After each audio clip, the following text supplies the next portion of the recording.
L'entreprise a été créée il y a 26 ans à l'ouest de Lyon, dans une petite vallée qui s'appelle la vallée d'Azergues, très propice à la rénovation du bâti ancien puisqu'il y a des bâtiments en pierre, énormément de bâtiments en pisé.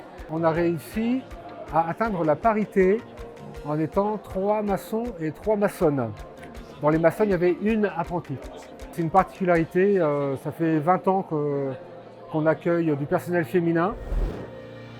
Et ce chantier-là, pour moi, c'est un chantier magique. C'est assez rare qu'on ait l'occasion de faire ce genre d'ouvrage. On a tout réalisé le chantier avec des matériaux qu'on a récupérés à moins de 5 km du lieu. Donc l'extraction de la terre était sur place.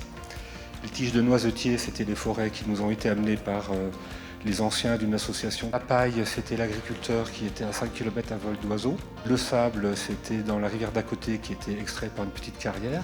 Donc on avait vraiment l'impression d'avoir un chantier magique.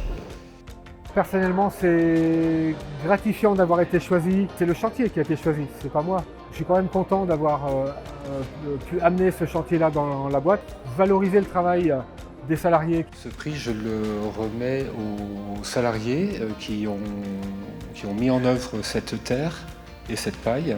On a bâti un document technique qui était là pour argumenter auprès de l'architecte en chef des monuments historiques et l'architecte du patrimoine. On a fait des essais, enfin voilà, on a beaucoup travaillé sur la préparation mais aussi la formation. Le fait d'avoir le trophée, ça va nous donner une grande visibilité auprès des partenaires, des donneurs d'ordre. C'est de pouvoir arriver sur les marchés où on va être encadré par les monuments historiques.